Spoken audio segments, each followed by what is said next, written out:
میرا باپ کا انتقال ہو گیا، میں بڑا پریشان کہ اللہ نے مجھے سہولتیں عنایتیں کی ہیں، میں اپنے باپ کی خدمت کرتا. الحمدللہ میں ان کو حج پہ لے کے گیا جو ہی مجھے اللہ نے فراخی دی، لیکن میری تمنا تھی، مجھے بڑا افسوس تھا. لیکن مجھے پتہ اس وقت چلا جب میرے بھائی چھوٹے مجھ سے ان کا مرڈر ہوا، تو میں اپنی ماں کو جب تڑپتے دیکھتا تھا تو میں کہتا تھا شکر ہے میرا باپ نہیں، ورنہ وہ بھی اسی طرح تڑپتا. تو اللہ کے ہر کام میں حکمتیں ہیں، ہم نہیں سمجھتے. آپ نے بالکل ٹھیک کہا کہ جو اللہ کرے اس پہ راضی. میں آپ کو ایک بہت اچھی دعا اور مختصر بتاتا ہوں. وہ دعا یہ ہے مختصر کہ اللہم انی اسألک الرضا، اے اللہ میں تجھ سے تیری رضا کا سوال کرتا ہوں بعد القضاء، قضا کے بعد، تیرے فیصلے کے بعد میں کیا مانگتا ہوں؟ میں تیری رضا کہ تو راضی ہے تو میں بھی راضی ہوں. اللہم انی اسألک الرضا بعد القضاء، یہ دعا ہے. اچھا، اب یہ ساری باتیں جو ہیں آگے آپ دیکھ رہے ہیں آیات، میں آج اس کو اس لیے کنکلوڈ کر رہا ہوں کہ ہم نے ڈبل ٹائم لے لیا ہے اس پر، توحید پر. اگلا ہینڈ آؤٹ ساری آیتیں جو ہیں وہ اکثر ریپیٹ ہو رہی ہیں کیونکہ وہ ایک ہیڈنگ کے تحت بھی آ رہی ہیں دوسرے کے تحت، تو یہ سب آپ خود پڑھیں گے. تو اگلا میں درس جو ہے وہ رسالت پہ شروع کروں گا، اور یہ اپنے خود پڑھنے پہ، کیونکہ میں نے 4 دن آپ کے ساتھ اس چیز کو بڑا کلیئرلی سمجھایا ہے. اور یہ ساری آیتیں جو ہیں توحید ملوکیت جیسے آپ آگے دیکھ رہے ہیں، یہ ساری بہت آسان ہیں اس کے نتیجے میں جو میں نے آپ کو پڑھایا ہے، اور یہ آپ کو سمجھنے میں کوئی مشکل نہیں ہوگی. اگر کوئی مشکل ہے تو آپ مجھ سے سوال کریں گے اور میں آپ کو، ہاں توحید فی الحقوق جو ہے یہ میں اگلی دفعہ پڑھاؤں گا، اس لیے کہ ہم نے پہلے اچھی طرح توحید، پچھلے لیکچر میں توحید فی الذات سمجھا تھا اور شرک فی الذات کیا ہے اس کو سمجھا تھا. آج ہم نے صفات کو کچھ تھوڑی سی رہ گئی ہیں وہ آپ خود کریں گے، اور اگلی دفعہ میں آپ کے سامنے توحید فی الحقوق بیان کروں گا انشاءاللہ. اور پھر اس پہ تو جو وہ ہے توحید، اس کو پھر آپ سے گزارش کروں گا کہ اس ہینڈ آؤٹ کو دوبارہ پڑھیں، سمجھیں، ان آیات کو پوری طرح ان کا شعوری احاطہ کریں تاکہ ہمیں بالکل توحید کا عقیدہ دل و دماغ میں جم جائے. پھر آپ دیکھیں گے کہ ہماری زندگی میں کیا تبدیلی آتی ہے جب ہم اللہ کے غلام، اسی کی عبادت، اسی کے بندگی کرتے ہیں، اسی کی پرست سے پوجا کرتے ہیں پورے روح کے ساتھ. تو پھر ہماری زندگی بالکل ایک دوسری زندگی بن جاتی ہے، ہم دنیا کی بجائے اللہ کے بندے بن جاتے ہیں. تو پھر آپ کو مزہ آئے گا. تو اب یہاں تک اگر کوئی سوال ہے آپ کا توحید اس میں اطاعت ساری صفات میں، تو ضرور سوال کریں. سر میرا ایک کوشچن ہے. جی سر یہ میں نے کل پوچھنا تھا لیکن کل میں پوچھ نہیں پائی. سر ڈاکٹر اسرار احمد کا ایک لیکچر تھا، اس میں ایک ویڈیو کلپ تھا، اس میں وہ کہتے ہیں کہ دلوں میں ایمان نہیں ہے، عقیدہ ہے ہمارے دلوں میں، مطلب جو ہم مسلمان ہیں، یعنی ہمارا یقین والا ایمان نہیں ہے، کیونکہ ہمیں یقین نہیں ہے کہ ہم نے واقعی مرنے کے بعد اٹھنا بھی ہے کہ نہیں، بس ہم زبانی کلامی بولتے ہیں. سر اگر آپ پلیز تھوڑا سا اس بات پہ ایکسپلین کریں کہ ہمارے دلوں میں ایمان نہیں ہے، عقیدہ ہے خالی. اچھا، اصل میں یہ جو بات آپ کہہ رہے ہیں ڈاکٹر صاحب نے بالکل ٹھیک کہا، لیکن عام زبان میں ایمان اور عقیدہ ایک ہی چیز ہے. عقیدہ عقد سے نکلا ہے، عقد کا مطلب ہے گرہ باندھنا، پکا کر دینا. جب گرہ لگا دیں تو پکا ہو جاتا ہے. جی تو دل کے اندر ایمان، اللہ کا یقین، آخرت کا یقین، رسالت کا یقین، پکا پکا یقین جو دل کے اندر ہے وہ آپ کا عقیدہ ہے، اور دراصل وہی آپ کا ایمان بھی ہے. ٹھیک. کیوں؟ ایمان پکا سچا شعوری ایمان ہونا چاہیے، سنا سنایا نہیں، وراثت میں ملنے والا نہیں، بلکہ وہ عقیدہ، وہ پکی گرہ بندی ہوئی جو قرآن نے بیان کی ہے، نبی کریم صلی اللہ علیہ وسلم نے کر کے دکھایا ہے، لہذا عقیدے کو اس طرح بالکل الگ سے نہ لیں، وہ تو اس کا ایک لغوی مفہوم ہے۔ عقیدے کا مطلب ہے سچا پکا شعوری ایمان۔ ٹھیک، بات سمجھ آ گئی آپ کو؟ جی سر۔ جی، اور السلام علیکم سر، تھوڑا سا جو ہے نا میں کچھ کمنٹس ہیں جی ضرور دیں۔ جو آج ہم نے توحید فی صفات پڑھی ہیں، اس میں تھوڑی سی رہنمائی کر دیجیے گا اگر میں غلط ہوں، لیکن جو مجھے جہاں تک سمجھ ہے، یہ جو اللہ تعالیٰ کی صفات ہیں، ان میں سے کچھ صفات اللہ تعالیٰ نے مخلوق میں دی ہوئی ہیں، یعنی عطائی صفات انسانوں میں بھی ہیں، جنات میں بھی ہیں، باقی مخلوق کو بھی اللہ تعالیٰ نے کچھ صفات اپنی ان صفات میں سے کچھ صفتیں دی ہوئی ہیں۔ لیکن ہمیں یہ ایمان رکھنا چاہیے کہ مخلوق میں جو بھی صفات ہوں گی وہ عطائی ہوں گی، اللہ تعالیٰ کی جو ہے نا ذاتی صفات ہیں۔ مخلوق کی جو صفات ہوں گی وہ محدود ہوں گی، اللہ تعالیٰ کی لامحدود ہیں، یعنی اللہ تعالیٰ انفینائٹ ہے۔ اللہ تعالیٰ کی جو ہے نا وہ صفات جو ہے نا ان تک نہ ہی کوئی مخلوق پہنچ سکتی ہے، بلکہ بہت لمیٹڈ مخلوق کو جو ہے نا یہ صفات دی گئی ہیں۔ تھوڑا سا اس کو آپ اور بہتر ایکسپلین کر دیں تاکہ ہم کہیں اس ڈائریکشن میں نہ چلے جائیں کہ ہم بالکل ہی جو ہے نا نگیٹ کر دیں جو ظاہری اسباب اختیار کرنے ہوتے ہیں۔ ظاہری اسباب اختیار کر کے اور پھر اللہ تعالیٰ کے اوپر یقین رکھنا کہ یہ سبب جو میں نے اختیار کیا ہے یہ میرے لیے لازم ہے، لیکن اس کے اندر اس کام کا ہونا یا اس صفت کا جو کسی ڈاکٹر کے پاس جو صفت ہے شفا اس کے اللہ تعالیٰ نے اس کے ہاتھ میں دی ہے، یا کسی کو علم دیا ہے تو اس میں سے جو علم کسی بندے نے لیا ہے، تو یہ علم ویسے تو اللہ کا کامل علم کا حصہ ہے، لیکن ہمیں جو ہے نا یہ یقین رکھنا کہ یہ شفا جو ہے نا اللہ ہی دیں گے۔ مجھے ڈاکٹر کے پاس جانا میرے لیے ضروری ہے، مجھے جو ہے نا یہ صحیح کرنا ضروری ہے، مجھے جہاد کرنا ضروری ہے، مجھے جو ہے نا کسی بھی معاملے میں کوئی بھی سبب اختیار کرنا ضروری ہے، کیونکہ اللہ تعالیٰ نے وہ اپنی صفات میں سے کچھ چیزیں جو ہے نا وہ دی ہوئی ہیں۔ جیسے آیت الکرسی میں بھی جو ہے نا کہا ہوا ہے کہ اللہ تعالیٰ نے جتنا چاہا کسی کو دیا، چاہے وہ علم کی بات ہو یا شفا کی بات ہو یا شفاعت کی بات ہو۔ جزاک اللہ خیر سر، تھوڑا سا اس کو آپ اور بہتر الفاظ میں ایکسپلین کر دیں گے تو اس غلط فہمی سے ہم دور ہو جائیں گے کہ ہم بالکل ہی جو ہے نا ریجڈ نہ ہو جائیں کسی معاملے میں کہ نہیں بھائی یہ تو ہم مانتے ہی نہیں ہیں۔ جزاک اللہ، بہت آپ نے اچھی بات کی۔ دو چیزیں ہیں، آپ ذرا ان کو الگ کر لیں، تاکہ پہلی بات ہے کہ کچھ صفات سے الہی کامل اور اکمل ہے۔ ہر صفت جو اللہ کے پاس ہے وہ مکمل ہے۔ انسان دیکھتا ہے مثلا، لیکن میں اس دیوار کے پار نہیں دیکھ سکتا۔ دیکھنے کی صلاحیت مجھ میں موجود ہے جو اللہ نے دی ہے، لیکن بہت لمیٹڈ ہے، بہت لمیٹڈ۔ مجھے بالکل نہیں پتا کہ آپ کے دل میں کیا ہے، رب کو پتا ہے، تو اس کا علم دیکھیں نا۔ یہاں بالکل آپ نے ٹھیک کہا، کچھ چیزیں انسان کو ملی ہیں لیکن انتہائی لمیٹڈ ہیں۔ مثلا سوچو، بیچارہ اللہ نے دی ہے انسان کو، فکر دی ہے نا، عقل دی ہے، لیکن اتنی عقل نہیں دی کہ وہ انسان ایک نظام بنائے، نظام بھی وہ جو ہر قسم کے شک و شبہ سے پاک ہو، کمزوری نہ ہو اس میں۔ وہ آپ دیکھ رہے ہیں یونائٹڈ نیشن میں بڑے بڑے دماغ بیٹھے ہیں، دنیا کو مصیبت میں ڈال دیا ہے۔ IMF کو دیکھ لیں، ورلڈ بینک کو دیکھ لیں، وغیرہ وغیرہ دیکھتے چلے جائیں۔ تو انسان کو جو کچھ ملا ہے وہ بہت لمیٹڈ ہے، آپ نے بھی خود بتایا ہے۔ اور پہلی بات جو سمجھ آئی کہ اللہ تعالیٰ نے انسانوں کے اندر بھی کچھ صفات رکھی ہیں، لیکن ان صفات کو کسی درجے میں کمپیئر نہیں کیا جا سکتا اللہ تعالیٰ کی صفات سے، نمبر ایک۔ دوسری بات، انبیاء کو اللہ نے کچھ علم غیب عطا کیا ہے۔ وہ جو آپ حوالہ دے رہے ہیں نا اس کا آیت الکرسی میں، تو اس کا حوالہ اس لیے ہے کہ اللہ تعالیٰ نے، آپ دیکھیں نبی کریم صلی اللہ علیہ وسلم کو لے جا کے معراج پر وہ چیزیں دکھائیں جو غیب کی تھی۔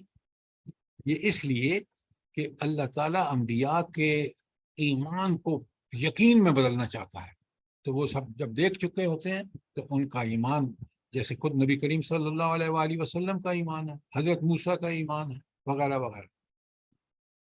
اب دوسری بات جو آپ کہہ رہے ہیں وہ ہے توکل۔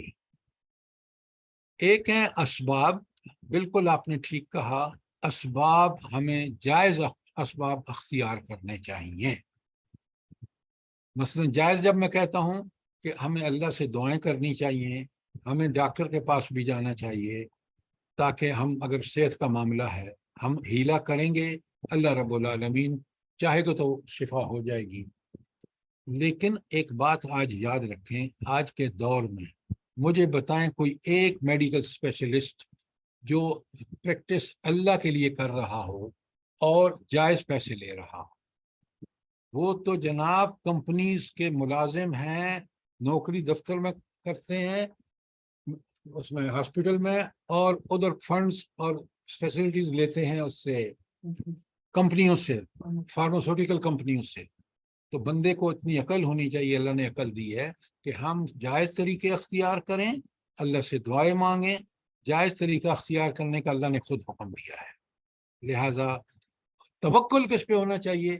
ہم ہیلا سارا کریں، دوائیں بھی لیں، ڈاکٹر کے پاس بھی جائیں جو صحیح طریقہ ہے، اس کے بعد ہمیں شفا جب ہوگی جب ہمارا اللہ چاہے۔ یہی توکل ہے کہ توکل یہ ہے کہ اسباب اس وقت کارگر ثابت ہوں گے، اسباب اس وقت مفید ہوں گے جب اللہ تعالیٰ چاہے گا۔ تو ہمیں اسباب اختیار کرنے چاہیے جائز طریقے سے، اور پھر اللہ پر یقین ہونا چاہیے۔ جزاک اللہ، یہ میں نے اختصار کے ساتھ آپ کے سامنے رکھ دیا ہے۔ آرٹیفیشل انٹیلیجنس آج کل بڑی حمل